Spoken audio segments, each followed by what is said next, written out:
Embarrassing memories tend to stick because embarrassment is a social emotion. Humans are extremely social animals. For most of our history, being accepted by the group was not just nice, it was survival. If the group rejected you, you could not simply go home, order takeaway, and watch Netflix. You might die alone in a field. So our brains became very sensitive to anything that might damage our social reputation. Saying something stupid, falling over, being rejected, accidentally calling the teacher mum. Your brain treats these moments like important educational material. It stores them so you can avoid repeating the same mistake. The problem is that the brain does not always understand when the lesson has already been learned. So instead of saying, excellent, we have processed that event, it says, let's replay it every 6 months until we die. Now, I want to bring up a personal anecdote. Um, so, when I was in grade 11, I was rushing to maths class. I can't remember why, but I was just rushing. I had to get there. And back then, classrooms had these things called OHT projectors. That stands for Overhead Transparency Projector. You guys probably know what it is if you're in your 30s. Really showing my age here. For younger viewers, imagine a very primitive PowerPoint presentation. Except instead of a computer, the teacher placed a transparent sheet into a glowing box. It projected the worksheet onto the whiteboard. It was technology, technically. Now, I very vividly remember rushing into the classroom, heading towards my seat, and tripping over the cable connected to the projector. I did basically knock the whole thing down, fell down with it on my ass. The whole classroom went completely silent, and the teacher awkwardly asked, are you okay? Which is a reasonable question. But when you are a teenager, being asked if you are okay in front of the entire class, somehow it just makes things way, way worse. Because now everyone is not only looking at you, they're waiting for your official statement. I was like, yeah, I'm okay. Then quickly went to my chair, sat down, and attempted to disappear through the floor. And just to make matters even worse, I had a huge crush on a girl in that maths class. I could not even look at her afterwards. As far as I was concerned, my romantic future had been destroyed by an OHT projector. And even now, thinking about it makes me cringe just a little bit. My body still reacts like I'm still standing in that classroom, even though I am now in my early 30s. And OHT projectors have gone extinct, but that memory has not. But this brings up something important. A lot of people experience what I jokingly call spotlight syndrome. The actual psychological term is the spotlight effect. It is the tendency to overestimate how much other people notice, remember, or care about what we do. When you embarrass yourself, it can feel like everyone has permanently added the event to their personal history. You imagine people going home and saying, you will not believe what you did today. Then discussing it over dinner, bringing it up at Christmas, then passing the story down to their grandchildren. But think about this honestly. How often do you sit around remembering embarrassing things other people have done? Maybe there's one or two particularly memorable incidents that come to mind, but most of the time, you do not remember because you are busy thinking about yourself, your mistakes, your responsibilities, your appearance, the message you sent that hasn't been answered, the strange noise your car started making. Everybody feels like they are standing under a spotlight, but most people are too busy standing under their own spotlight to keep watching yours. And there is a silver lining to my projector story.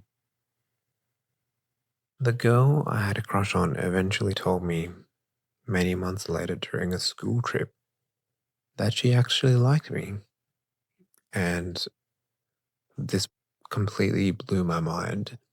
And I joked with her. Even after I made a complete fool of myself in maths class and nearly destroyed the LHD projector. And she said something like, "Oh yeah, I just remembered that. I was hoping you were okay." That was it. This event that my brain had preserved as a defining moment in human history was something that she had almost completely forgotten. She was not thinking, "What an idiot." She was thinking, "I hope he is okay." Which is another thing embarrassment makes us forget. Other people are often much kinder in their interpretation of us than we are. We judge ourselves from the inside, where we can feel every ounce of panic. Other people usually see a person who tripped over a cable. That's all. Understanding the spotlight effect has made me much more willing to put myself out there. For example, I used to be so afraid of talking to girls when I was younger.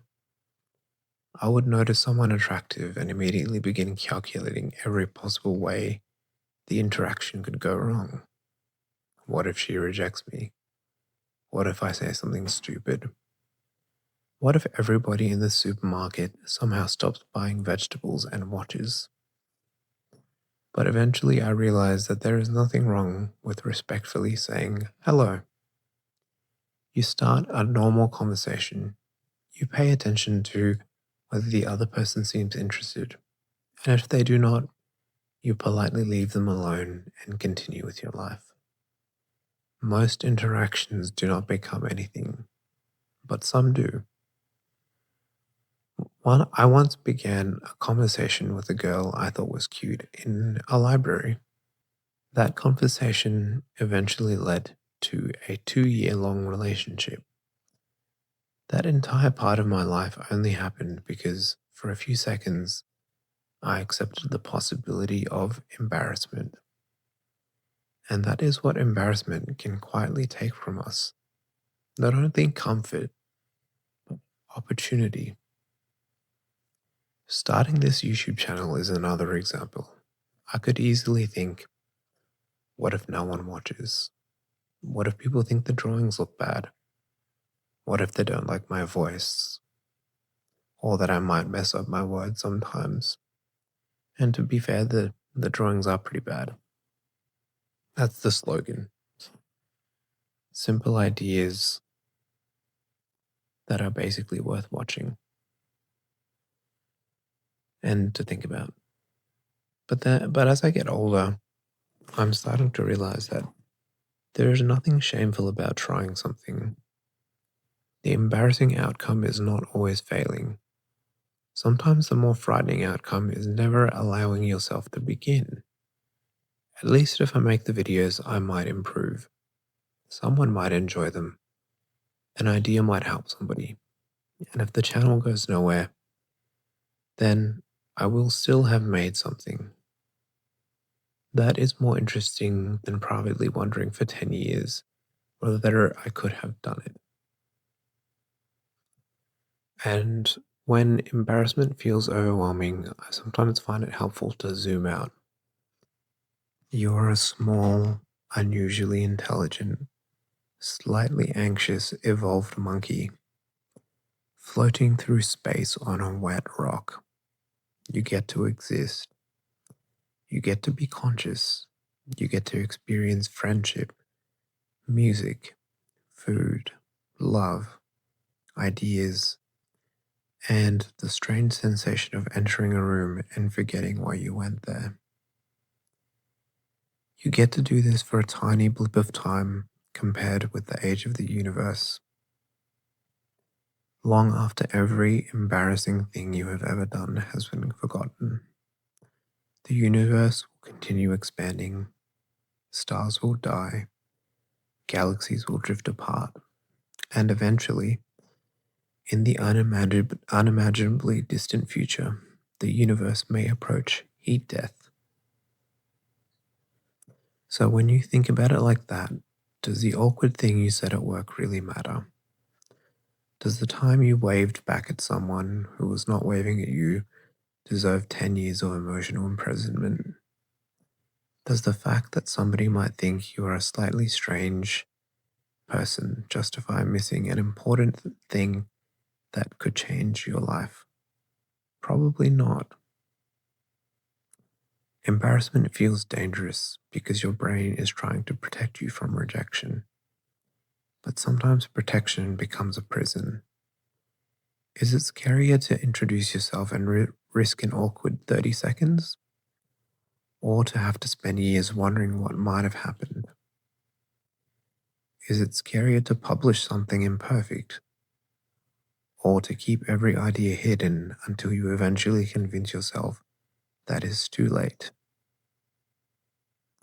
Is it scarier to fail publicly or to never give yourself the chance to succeed? You do not need to become fearless. You probably never will. The goal is not to eliminate embarrassment. The goal is to realize that you can survive it. You can blush. You can stumble over your words like I have sometimes in this video. You can trip over the metaphorical OHD projector and your life will continue. Most people will forget, and the few who remember probably do not think about it nearly as harshly as you do. So the next time your brain wakes you up with an embarrassing memory from 12 years ago, try to remember you are probably the only person still watching it. Put yourself out there. Say hello. Make the thing. Ask the question. Take the chance. Because a few seconds of embarrassment usually disappear, but missed opportunities can stay with you for much longer. Just something worth thinking about. Thanks for watching. This is Brain Moss.